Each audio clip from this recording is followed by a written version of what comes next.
చూస్ country delight, live better. ఇప్పుడే country delight app ని download చేసుకోండి.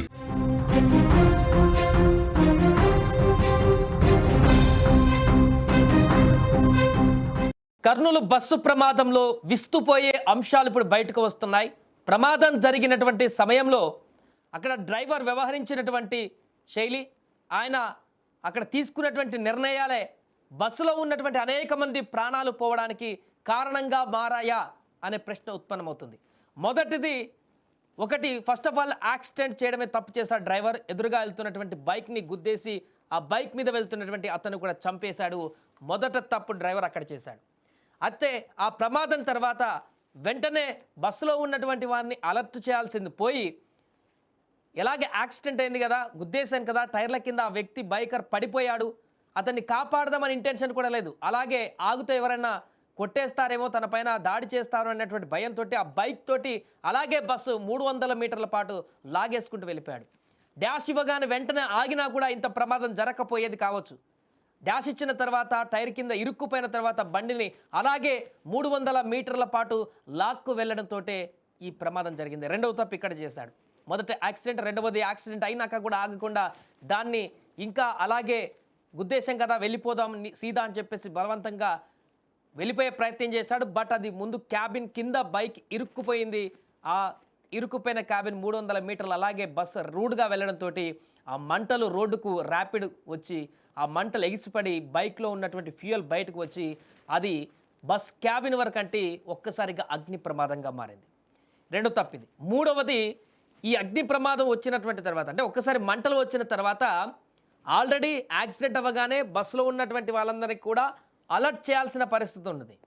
మంటలు వచ్చిన తర్వాత డ్రైవర్ వెంటనే అరవడమో, కేకలు వేయడమో, లేకుంటే వెనక ఉన్న వాళ్ళందరికీ ఇంకెవరైనా పడుకున్న వాళ్ళు ఉంటే వారిని లేచేటువంటి విధంగా, పక్కన కో డ్రైవర్ ఉన్నాడు, అతన్ని లోపలికి పంపించి అందరూ లేవండి, దిగండి, పారిపోండి అని చెప్పేసి ఏదైనా హింట్ ఇచ్చినా కూడా లోపల ఎక్కడో పడుకున్నటువంటి వాళ్ళు తప్పించుకోవడానికి ఆప్షన్ ఉండేది. వారికి ఏం జరిగిందో తెలిసి ఉండేది. ఎందుకంటే డీప్ స్లీప్లో ఉన్నారు. అది మిడ్ నైట్ కాబట్టి, గాఢ నిద్రలో ఉండేటువంటి 3 గంటల సమయం కాబట్టి ఖచ్చితంగా వారంత ఈజీగా తేరుకునే పరిస్థితి ఉండదు. సెకండ్ల వ్యవధిలో సౌండ్ వచ్చినా అదేమో జరిగిందని చెప్పేసి అనుకున్నా కూడా అంత భారీ నిద్రలో, గాఢ నిద్రలో ఏం జరిగిందో అనేది వాళ్ళకి ఇంకా పాలుపోదు కొన్ని సెకండ్ల పాటు. అలాంటప్పుడు అప్రమత్తం చేయాల్సినటువంటి డ్రైవర్లే ఇక్కడ వారి ప్రాణాన్ని రక్షించుకునేందుకు వారి స్వార్థపు బుద్ధితోటి వెనక 40 మంది ప్యాసింజర్లు మనల్ని నమ్ముకొని ఉన్నారు, అందరూ పడుకున్నారు, నిద్రపోయారు అనేటువంటి విషయాన్ని మరిచి యాక్సిడెంట్ చేశాడు, ఒకరిని చంపేశాడు బైకర్ని.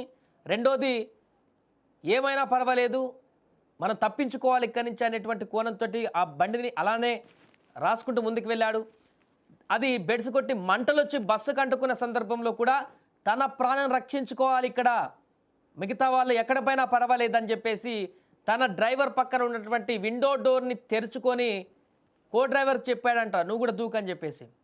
ఆ విండో డోర్ని తెరుచుకొని బస్సు ముందు డ్రైవర్ డోర్ని మంటలు రాగానే దూకి తప్పించుకొని పారిపోయాడు. ఆయన సేఫ్, అందరు చనిపోయారు కదా. ఆ మంటలు వచ్చింది ఆయనకొక్కరికే తెలుసు. ముందట డ్రైవర్ క్యాబిన్లో ఫస్ట్ మంటలు మొదలయ్యాయి. బైక్ అక్కడ ముందు టైర్ వద్దనే కాలిపోయింది కాబట్టి ఫస్ట్ మంటలు అక్కడే ఎగిసిపడ్డాయి, ముందు డోర్ వద్దనే ఎగిసిపడ్డాయి. ఆ సమయంలోనే కొంత మెచ్యూరిటీగా బిహేవ్ చేసి బస్సు లోపలికి వెళ్ళి అందరినీ లేపి దూకండి అని చెప్పేసి ఆ అద్దాలు, సైడుకున్న అద్దాలు పలగొట్టి దూకేసినా కూడా ఇంత దారుణమైనటువంటి పరిస్థితి ఉండేది కాదు. ఇంతమంది చనిపోయేవారు కారు. 1-2 మంది ఒకవేళ అప్పటి వరకు ఇంకా స్పీడ్గా మంటలు ఉంటే ఈ ప్రయత్నం చేస్తే 1-2-3 తప్ప ఇంత భారీగా ప్రాణ నష్టం అయితే వచ్చేది కాదంటూ కూడా చెప్తున్నారు. కేవలం డ్రైవర్ తప్పిదం, అతను తీసుకున్నటువంటి నిర్ణయం, అతను చేసినటువంటి ఈ నేరమే ఈరోజు ఇంతమంది ప్రాణాలను బలి తీసుకున్నట్టుగా చెప్తుంది. ఒకవేళ అలా చేసి ఉంటే ఖచ్చితంగా ఈరోజు ఇంతమంది ప్రాణాలైతే బలయ్యేటువంటిది కాదంటూ కూడా చెప్తున్నారు. పూర్తిగా తన వైఫల్యం, డ్రైవర్ చేసినటువంటి తప్పిదం ఇప్పుడు ఇంతమంది ప్రాణాలను బలి తీసుకుంది. ఒక కుటుంబాన్ని మొత్తాన్ని చిదిమేసింది. చూస్తున్న ఒక ఫ్యామిలీ దీంట్లో తగలబడిపోయింది. మరికొంతమంది ఉద్యోగాలు చేసేటువంటి వారు తల్లిదండ్రులను దూరం అయిపోయి ఇప్పుడు ఉద్యోగరీత్యా అక్కడ బెంగళూరులో వెళ్తున్నటువంటి వారు కూడా అక్కడ మృతి చెందారు. మహిళలు మృతి చెందారు, యువకులు మృతి చెందారు, అనేక మంది దీంట్లో చనిపోయినటువంటి దుస్థితి. ఈ మధ్యకాలంలో ఎప్పుడు ఇంత భారీ అగ్ని ప్రమాదం బస్సులలో సంభవించలేదు. మన 2 తెలుగు రాష్ట్రాలను కూడా 2012లో జరిగింది ఎప్పుడో ఒకసారి అత్యంత భారీ అగ్ని ప్రమాదం అది. దాని తర్వాత మరలా ఆ ప్రమాదాన్ని గుర్తు చేసేటువంటి విధంగా ఈ ప్రమాదం కనిపించింది. అంత భయంకరంగా ఈ యొక్క ప్రమాదం క్రియేట్ అయింది. ఇప్పుడు అసలు బస్సులోనే కూర్చున్న సీట్లలోనే పడుకున్న సీట్లలోనే వాళ్ళ యొక్క స్కెల్టన్స్ కనపడుతున్నాయంటే అర్థం చేసుకోవచ్చు ఎంత దారుణంగా వారు బిక్కుబిక్కుమంటే ఆ బస్సులో ప్రాణాలు పోగొట్టుకున్నారు అరుపుల కేకలతోటి ఆ మంటలు వచ్చినప్పుడు అనేది అక్కడ ఉన్నటువంటి ప్రత్యక్ష సాక్షులు చెప్తున్నారు. ఒకసారి వారు మాట్లాడినటువంటి బయట కూడా ఉంది. అంటే డ్రైవర్ అప్పుడు ఎలాంటి నిర్ణయం తీసుకున్నాడు, అక్కడ లోపల ఉన్నటువంటి ప్రయాణికులు ఏం చెప్పారు ఈ యొక్క ప్రమాదం జరిగినప్పుడు అనేది ఒకసారి ఆ బయట కూడా చూద్దాం. కష్టపడి బయటకు వచ్చాము. అక్కడే బెంగళూరు వెళ్తాం మధ్యరాత్రి 2:30 2:40 సంథింగ్ టైంలో ఈ ఆపదం నడిచింది. సో దానిలోన డ్రైవర్ ఏం మాకు అంతా అలర్ట్ చేయలేడేంలే.